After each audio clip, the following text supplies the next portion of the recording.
Molim gospodina Mikulića da ostane na pozornici, te ponovno pozivam predsjednika područnog odbora Hrvatske demokratske zajednice Novi Zagreb Zapad, gospodina Željka Filića, kako bi uručio zahvalnicu dobrovoljnom vatrogasnom društvu Hrašće na čelu sa predsjednikom gospodinom Zlatkom Križanićem, te kulturno-umjetničkom društvu Kupinečki Kraljevec, u ime kojeg će zahvalnicu primiti tajnica Lidija Špišić za doprinos kulturi i očuvanju tradicije na ovim prostorima.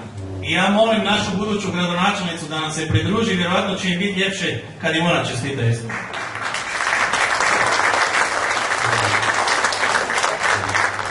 Dok se uručuju zahvalnice, iskoristit ću priliku da kažem kako dobrovoljno vatrogasno društvo Hrašće djeluje 1944. godine, što znači da ima dugu povijest očuvanja naših domova na ovom području.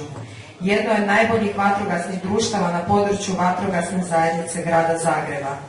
Broji nešto manje od 500 članova.